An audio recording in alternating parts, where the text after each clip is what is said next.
Good afternoon! Kumusta ang lahat? Kumusta? Good afternoon all! Kumusta? Hopefully you are doing good. Guys, magawa na naman tayo ng aking secret na haplas. Ano ito? Avocado seed. Maganda to siya, guys. Matagal na din ako nagagawa nito. Ito, avocado seeds to siya. Tapos, pinupinuhin lang natin ng kahit anong sakit sa likid, sakit lahat-lahat, kahit anong part, guys. Tapos ganunin lang, maliliit-liit. Just chop small. Before meron ako nito, tapos naubusan na ako, guys. Kaya ngayon, I just make it my DIY again, haplas. You know what, guys, avocado here in Nepal, oh my god, is very mahal, too much. This one, I buy this one very small, 260 something. Kasi kunin ko lang yung seed lang ang gusto ko. Kasi super mahal talaga avocado dito, guys. Masarap siya pero masakit sa bulsa. Yung 200 makabili na yan ng 2 kilong bigas. 2 kilo of rice na 200, guys. Talagang super mahal talaga. Ganito lang, guys, gagayat-gayatin mo lang siya. Na-try nyo ba to? I-try nyo to, guys. Maano siya. Maganda siya. Kung anong may sakit sa tiyan, arthritis, kung ano-ano pa man, ito pwede nyo itong gagawin. Tapos, i-mix nyo lang sa alcohol or Green Cross. Kasi ako dito wala. Meron yata pero hindi ko wala ko nakita na Green Cross alcohol or whatever. Kaya ang gagawin ko, meron ako dito ang Aceite de Manzanilla, yung kay Sofia. I-mix ko na lang kasi pwede naman. Optional, nasa inyo naman yan. Pero maganda din ang alcohol. Pero kapag wala kayong alcohol, pwede din naman. Avocado seed. Ito, guys. Ito, kasi tingnan nyo. Sponsor to from Bella. Thank you, Bella and Ramis. Si Ramis nagdala dito from Qatar. Almost 1 year na. Kunti. Ang ganda kaya nito. Wala kasi di manzanilla dito sa Nepal, guys. Baka naman, sino uwi ng Pilipinas? Baka naman, pwede akong dalhan kasi hindi ako makauwi. Wala akong budget. Ilagay nyo na lang to. Ganito lang. Lagay mo to siya. Tapos, i-keep mo siya ng 3 days. After 3 days, pwede mo na siyang gamitin. You can apply whatever pain in your body. Pain ba sa flower? Hi! Flower! Flower talaga, dye. Hindi, dye. Ay, iba yun. Yung mga arthritis. Yung mama ko, ko din nito. Kasi na my mother is 86 years old. But she's still a sexy buyag. Nagawa din siya nito at saka my sister that she has colon cancer. She do also this one. Just try you guys. This is nice. Me and my husband and Sophia, I'm always using for this. Especially now I'm getting older. Oh my God, older talaga. Hindi ba pwede bata? Ay, bata! Guys, tiguang na ako, guys. Sa Bisaya pa, tiguang ba?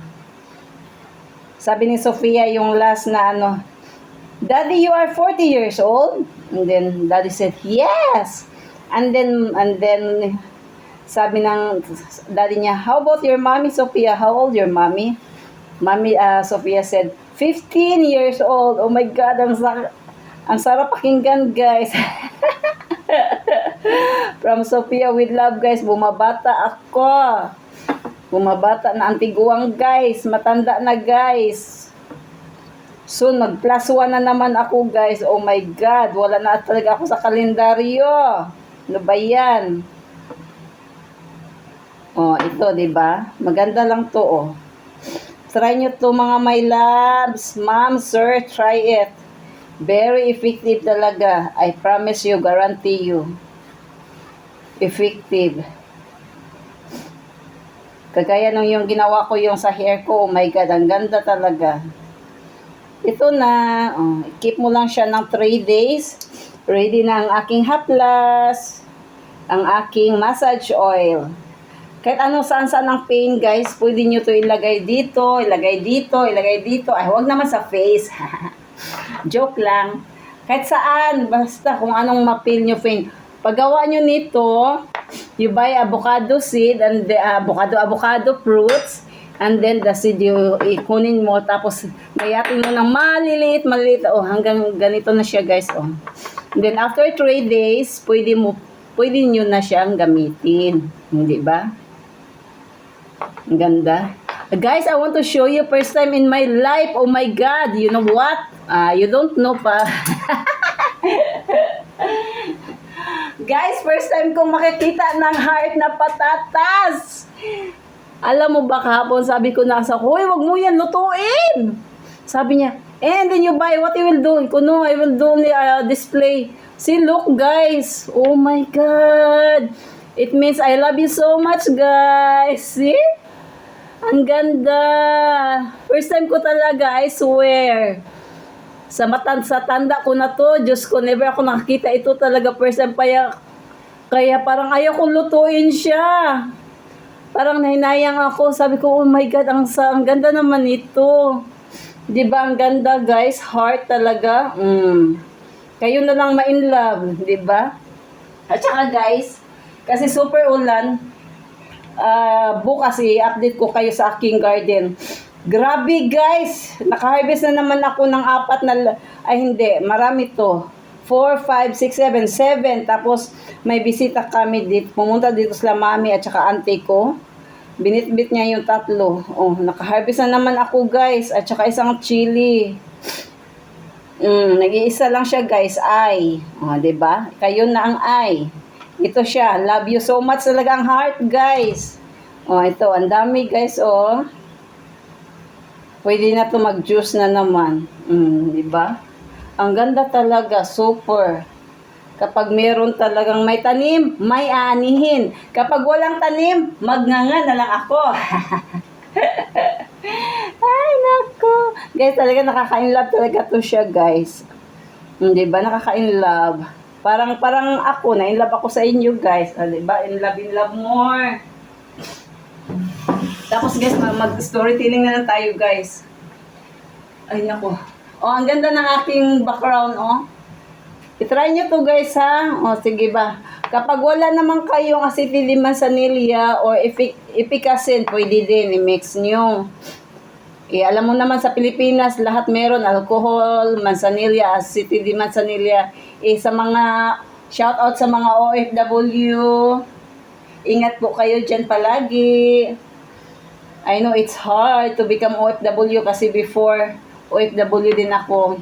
Soon, magkwento ako ng aking how we met my husband na Nepali.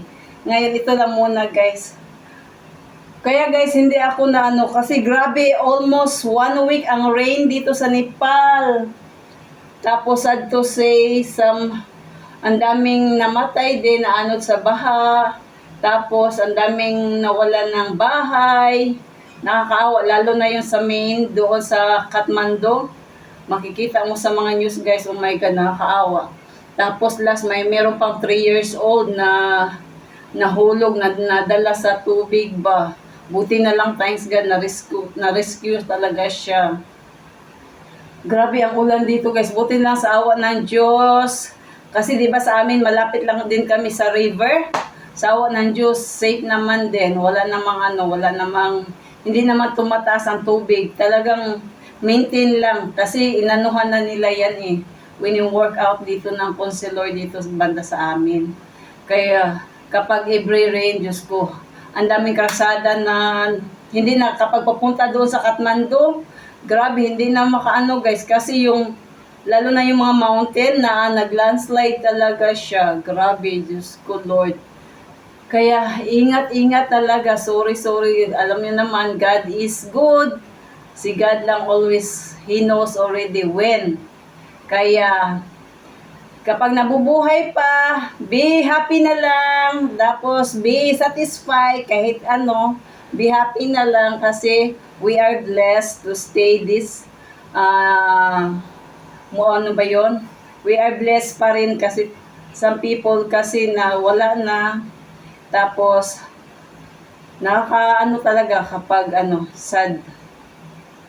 Kagaya ko, nasad din ako guys kasi 'di ba yung sister ko may colon cancer stage 4. Recently yung ano niya, yung scan niya, dumating yung CT scan na dumating, merong 0.6 lang tumaas yung ano niya, colon cancer niya.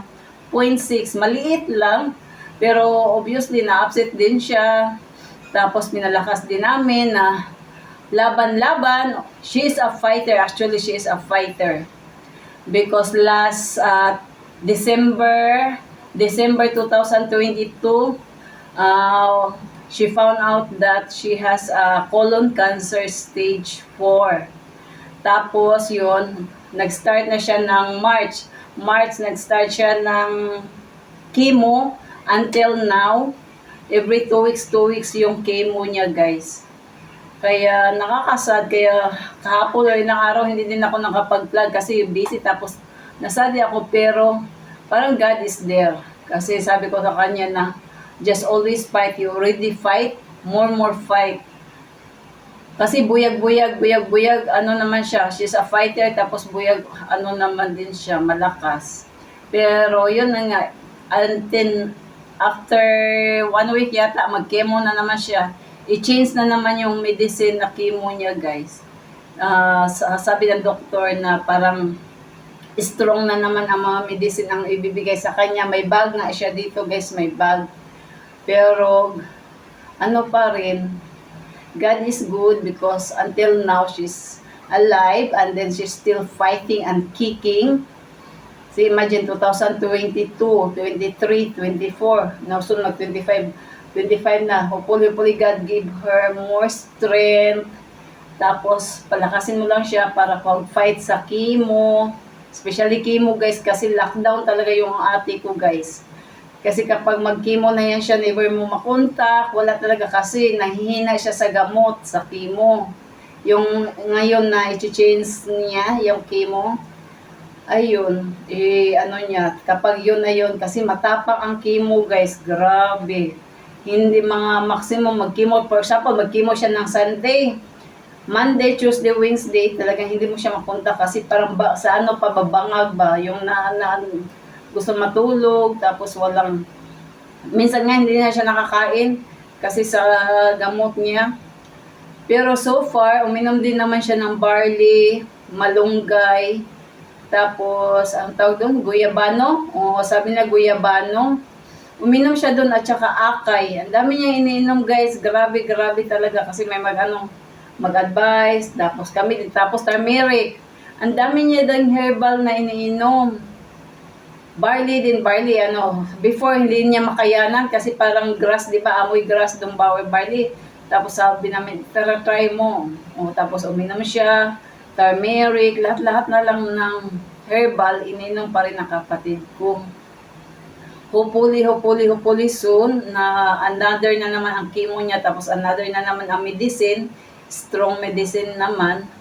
Hopefully makayanan niya ng lalo na sa immune system niya na kailangan niya talaga magpakalakas. Kaya fight lang, Manit. I know you are watching this my video. Fight lang, Manit, kasi always naman ka nag-fighter. We always pray for you. Guys, please include my sister in your prayers, guys. I know already that lot of people suffering the sickness, but please include also my sister for your prayer. And then Mama Net, please, I know you are very fighter.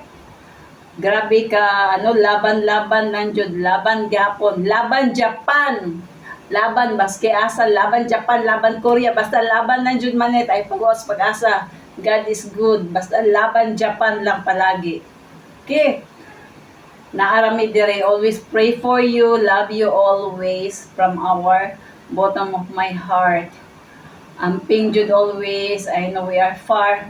Imagine guys, until now 2024, last met me and my sister is 2008. Imagine how many years, almost decade na hindi kami nagkikita. Yeah, almost decade na talaga kasi 2008 we met each other. Tapos until now, ano lang, video call. Video call my entire family. As usual, as you already know, 24/7 mag-video call me with mama, tanan namong siblings, ayun. Grabe. Hopefully in Jesus name, hopefully soon makauwi-uwi din. We pray for that. Okay guys, that's it for today. Thank you so much guys. Mama Janet, please, laban dyan jud Mama Net. Laban. God is good. Be strong. Be happy and always eat. Sabi nga na yun, Guru G said, happy and eat daw. Yung ano ba yung press dito po, yung press dito sa Nepal kasi nag-chat kami yun ng press sa Nepal tsaka yung sister ko sa advice ng press dito, just be happy and eat, sabi niya. Kaya Manet, be happy and eat. That's why we always there. We always love you forever and ever. Guys, thank you so much guys from the bottom of my heart. Thank you so much for always watching my video. Please don't forget to like, subscribe, and comment guys. Please guys, please. Thank you so much for my new subscriber and all subscriber. Thank you so much. Namaste, Deri, Danyabat. Guys, thank you. Much love. See guys, don't forget to my heart. I love you. And plus my plus guys. Okay? Thank you so much. Bye.